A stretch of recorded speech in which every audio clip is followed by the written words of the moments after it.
बिस्मिल्लाहिर्रहमानिर्रहीम। अस्सलामु अलैकुम। हज़रत अली करमल्लाहु वजहुल करीम ने अपना दारुल खिलाफा कूफा बना लिया तो आप वहीं अमूर खिलाफत की जिम्मेदारियां सर अंजाम देने में मशगूल रहने लगे। मगर कुछ लोग जिस तरह आपसे पहले हज़रत उस्मान बिन अफ़्फ़ान रज़ी अल्लाह अन्हु के मुखालिफ और बागी हो गए थे, इसी तरह बाज़ सरकश लोग हज़रत अली रज़ी अल्लाह अन्हु की मुखालफत में अपनी कोशिशें मुसलसल सर्फ कर रहे थे। और इनमें ख्वारिज का गिरोह जो आपसे बुग़्ज़ रखता था, ख़ास तौर पर आप रज़ी अल्लाह अन्हु का मुखालिफ दुश्मन हो गया था। इस दुश्मनी और नुकसान रसानी को परवान चढ़ाने के लिए इन्होंने मक्का मुकरमा में बैठकर एक मंसूबा तैयार किया और फिर इसी मंसूबे के तहत अब्दुर्रहमान इब्ने मुलजम नामी एक खारजी को आपके कत्ल के लिए कूफा रवाना कर दिया। एक दफ़ा रसूलुल्लाह सल्लल्लाहु अलैहि वसल्लम ने हज़रत अली से फरमाया था, क्या मैं ये ना बताऊँ कि लोगों में सबसे बदबख्त शख्स कौन है?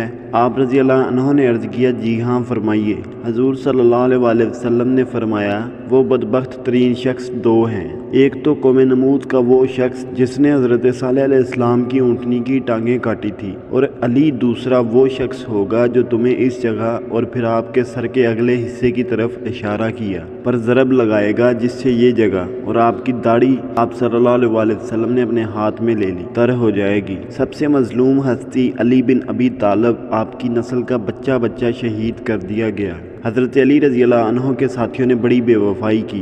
बसर बिन अबी अरताद ने यमन पर शाम की तरफ से कब्ज़ा कर लिया और हज़रत उबैदुल्लाह इब्न अब्बास के दो बच्चों को ऐसे ज़िबा किया जैसे बकरा ज़िबा किया जाता है। तो हज़रत अली रज़ी अल्लाह अन्हु बेकरार होकर निकले कि चलो अहले शाम के ख़िलाफ़ जहाद करें, और शहर के बाहर जाकर रात को खेमा लगाया। सुबह देखा तो एक आदमी भी नहीं आया था, तो दुखी दिल के साथ वापस आ गए और अक्सर अपनी दाढ़ी को पकड़कर कहते कि तुम कब रंगीन होगी।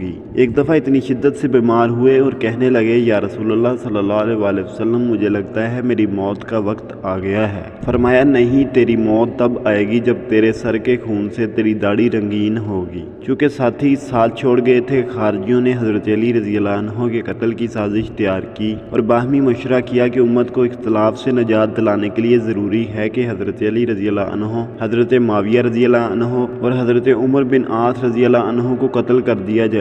साजिश के मुताबिक अब्दुर्रहमान इब्ने मुलजम ने हज़रत अली को कत्ल करने की जिम्मेदारी ली। हजाज इब्ने अब्दुल्ला रेकी ने अमीर माविया रज़ी अल्लाह अन्हु को कत्ल करने के लिए अपना नाम पेश किया। इसका ताल्लुक कबीला बनो तमीम से था। तीसरा कातल उमर बिन बकर था। इसने उमर बिन आस रज़ी अल्लाह अन्हु को कत्ल करने की हामी भरी। इसका ताल्लुक भी बनो तमीम से था। तीनों कातलों ने तय किया वो सबको एक ही दिन कत्ल करेंगे। इस अलमनाक वारदात के लिए 17 रमज़ान की नमाज फजर का दिन और वक्त मुकर्रर किया गया। हज़रत अली करमल्लाहु वजहुल करीम पर कातलाना हमले के लिए इब्ने मुलजम कूफा पहुंचा। वहां पर इसकी नज़र बनो तमीम की एक हसीन दोशीज़ा पर पड़ी और वो इसे देखते ही इस पर मर मिटा। इस हसीना ने इब्ने मुलजम को पहचान लिया और इसे अपने पास बुलाया। तो जब इब्ने मुलजम इसके पास गया तो इसने इस शर्त पर इससे निकाह की हामी भरी कि वो इसे 3000 दिरहम, एक गुलाम, एक लौंडी और हज़रत अली रज़ी अल्लाह अन्हु का सर हक महर में दे। तो वो इब्ने मुलजम से शादी के लिए तैयार है। इब्ने मुलजम ने आखिरी शर्त पूरी करने की हामी भरी और कहा कि बाकी की शर्तें वो पूरी नहीं कर सकता। बनो तमीम की इस दोशीज़ा ने हामी भर ली। हज़रत माविया रज़ी अल्लाह अन्हु का कातिल मुकर्ररा वक्त पर जामिया मस्जिद दमिश्क पहुंच गया, मगर गिरफ्त में नाकाम रहा क्योंकि हज़रत माविया रज़ी अल्लाह अन्हु ने ज़िर्रा पहन रखी थी,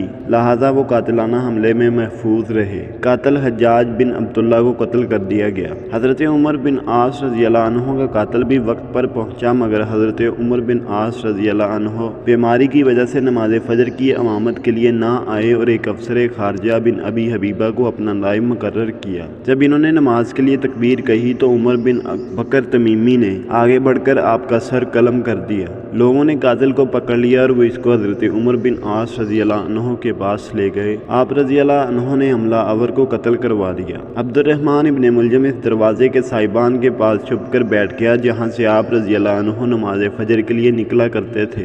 आपका मामूल ये था कि आप मस्जिद में नमाज फजर के लिए जल्दी तशरीफ़ लाते थे और नमाज की आवाज़ लगाते हुए लोगों को बेदार करते आते थे। चनाचा आप जब मुंह अंधेरे इस दरवाजे से बाहर निकले तो इस बदबख्त ने आगे बढ़कर आपके सर मुबारक के अगले हिस्से पर जहर से भरी तलवार से वार किया, जिससे सर मुबारक पर गहरा जख्म आया और इसी खून से आपकी दाढ़ी मुबारक सुर्ख हो गई। आप रज़ी अल्लाह अन्हु ने फरमाया, इसको पकड़ो। इसको पकड़ लिया गया। हज़रत ज़ैनब रज़ी अल्लाह अन्हा फ़ौरन आ पहुँची और حضرت علی رضی اللہ عنہ کو دیکھ کر رونے لگی۔ آپ کے سر مبارک پر پٹی کی گئی۔ عبد الرحمن ابن ملجم کہنے لگا کہ علی نہیں بچ سکتا کیونکہ میں نے 40 دن اس تلوار کو زہر میں ڈبو کر رکھا تھا۔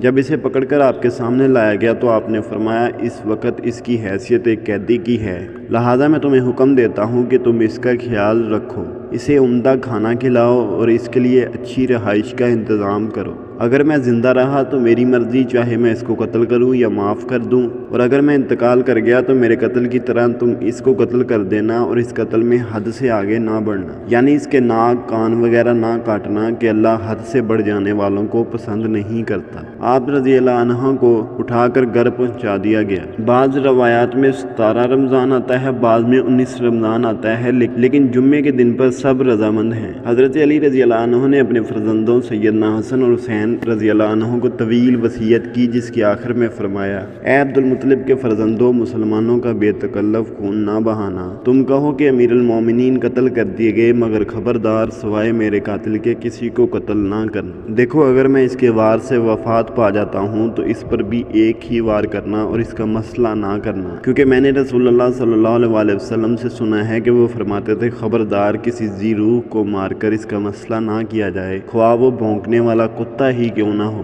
شدت زخم کی تاب نہ لاتے ہوئے آپ 2 دن بعد اتوار کی شب کو شہادت کے مرتبے پر فائز ہوئے۔ آپ رضی اللہ عنہ نے 4 سال 9 ماہ خلافت کی اور 63 برس عمر پائی۔ شہادت کے بعد فوراً آپ کے غسل اور کفن و دفن کی تیاری شروع کر دی گئی۔ آپ رضی اللہ عنہ کے صاحبزادوں حضرت حسن و حسین اور بھتیجے عبداللہ بن جعفر طیار رضی اللہ عنہ نے آپ کو غسل اور کفن دیا۔ تجہیز و تکفین کے بعد آپ رضی اللہ عنہ کے بڑے صاحبزادے حضرت حسن رضی اللہ عنہ نے نماز جنازہ پڑھائی اور پھر وہیں کوفہ میں ہی نشستگاہ امیر المومنین میں دفن کر دیا گیا۔